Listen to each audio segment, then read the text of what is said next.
personal or professional experience with music therapy, could you raise your hand? And if you never had this experience, could you raise your hand? Okay, quite a lot of you. So I'll start with the definition. Music therapy is essentially using music and its elements to support human health and well-being. And music therapists as professionals are not only trained in use of music and its elements in improvisation, songwriting, song singing, but also we do know basics of medical science, we know basics of neuroscience, psychotherapy, and so on. And this is why we are not a great part of the multidisciplinary team. We love supporting palliative care specialists, we love supporting speech-language specialists, physical therapists, physicians in their work, but we can also provide services on our own, knowing the goals for the particular client. There is some research on music therapy for ALS, but it is quite limited, unfortunately. We do know that music therapy supports well-being and psycho-emotional condition for persons with ALS. We know that music therapy helps to improve communication, and it decreases perception of physical symptoms in hospitals for patients with ALS. It also helps transition to non-invasive ventilation and decrease anxiety for mechanically ventilated patients. However, music therapy is rarely offered at the onset. It is often offered later in the disease, and music therapists are not included in multidisciplinary ALS teams. And we are not given a chance to support ALS patients in physical rehabilitation. And I will speak about it in just a second. But firstly, I would like to say that we tried to change this situation. When I started consulting ALS Moscow Center in 2013, we introduced music therapy early, and we included 2 music therapists into a multidisciplinary team, and we had very positive feedback from our patients. Some of the techniques we use can be very simple, such as song singing, songwriting, and they could go deeper, for example, for grief work or for support of physical functions, such as musical life review that helps to connect to the true self, to restore the personality for a person with ALS, or neurologic music therapy, which helps to support vital functions. Before I proceed with that, there is another question. Do you think there is a special area of the brain that actively responds to musical stimulation? Could you raise your hand if you think so? Thank you. Actually, the answer is no, because music engages the entire brain, and this is important to remember. So yes, there are some areas of the brain that are more musical, let's say, but excuse me, music engages a vast network of regions in both hemispheres, and actually it shares important neural pathways with many vital functions such as breathing, perception, motor skills, memory, language. And this is why in the last 2 decades we found out that by providing specifically structured music activities, we could support these functions. And these techniques are used widely in stroke rehabilitation, traumatic brain injury rehabilitation. And it is important to think about rehabilitation in amyotrophic lateral sclerosis as well, because it can slow down disease progression and prolong lifespan. So we decided to proceed with the research to answer the question if music therapy could help support breathing, speech, respiration, swallowing, and cough for persons with ALS. And you can find more details at alsmusictherapy.org. But I'll just show some preliminary results.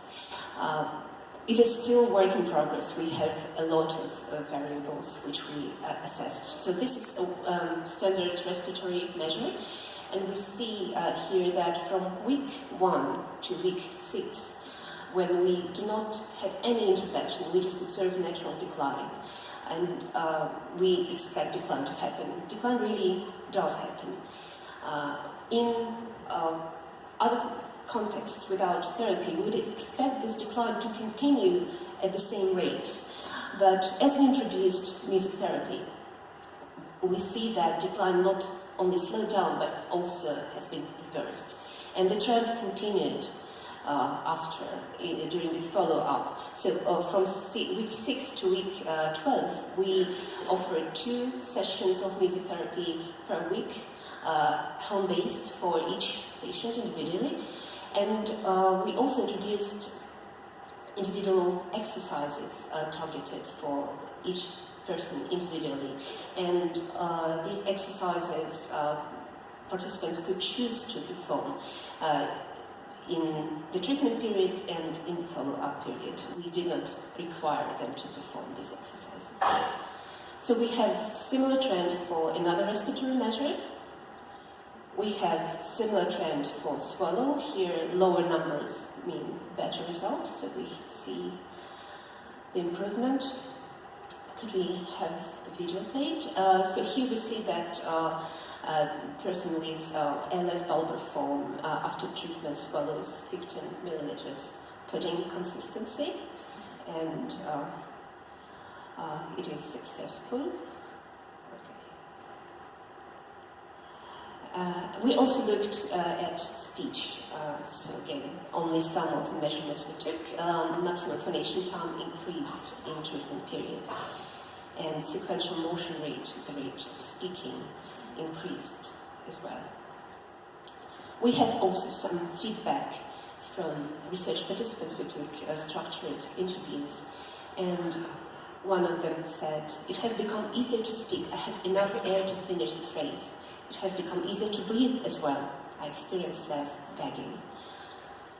And we were happy to find out that music therapy has been well tolerated and pleasant. And if you think of that, it is a whole hour of doing hard work. It is exercises, it is many things that are not going exactly as you planned, and you're learning, but people were still inspired and they found it motivating. So what did we do? Essentially, it looked more or less like adapted voice lesson, with warm-up, with some playing musical instruments, and with some singing exercises and song-singing exercises at the very end. Unlike with stroke or traumatic brain injury, it was very important for us to look at the safety and tolerance for this protocol, because we know that strenuous exercise can be harmful for people with ALS.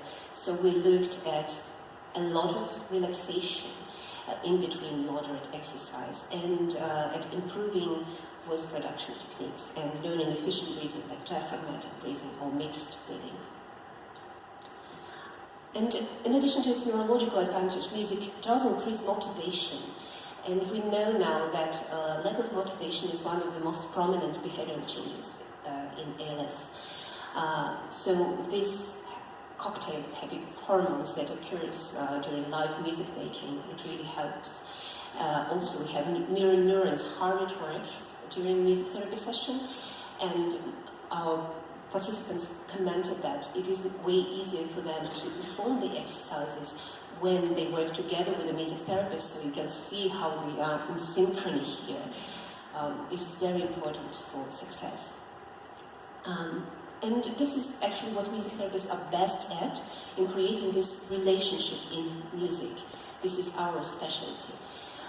And this is why we can adapt to increasing disability and still maintain this ongoing relationship. In fact, in Moscow, family would not sometimes accept psychotherapists, but they would accept music therapists to enter their homes, and this would be the segue for the whole team to enter eventually. So again, some music therapy benefits for persons with ALS. You can find the PDF to download at alsmusictherapy.org, and the benefits are many, from psycho-emotional support to pain alleviation and caregiver stress management and respite care for caregivers, including children who work with children. And if you do not have music therapists in your community, you could do what we started with. We started with training 2 groups of musicians, volunteers, as ALS visitors. We taught them ALS-specific skills and therapeutic music skills. They, of course, cannot work with profound grieving situations or depression or physical rehabilitation, but they provide good psycho-emotional support to patients and families. So we go to some learning points, and the first one is introducing music therapy as early as possible as supportive modality of multidisciplinary ALS care has a potential to increase quality of life and well-being of persons with ALS and their loved ones. Very important thing is that music therapy protocols can be used for physical rehabilitation of persons with ALS, including bulbar and respiratory functioning. And music therapists can be trained to support people with ALS and their families. I have too many people to thank. Many of you are present here. I'm very grateful for all the sponsors and pro bono expert advisors, private donors, including Stephen Hawking Foundation, Remedy Wave, Bose Company. I'm still fundraising for the next year, so if you have this opportunity, please visit experiment.com and help us. I do believe that music can be this not yet fully discovered remedy for ALS. In similar way as currently music is so popular in treatment of people with Alzheimer's dementia. It's funded through governmental organizations. I feel that it may be the case with ALS, and I would like you to join me in this discovery in later multi-centered study if you need support to train musicians, volunteers, or music therapists. And since I'm between United States, UK, and Russia, it should be easy to do. I'm looking forward to speaking more with you about that, and I'm grateful for this opportunity to present here. I'll take your questions.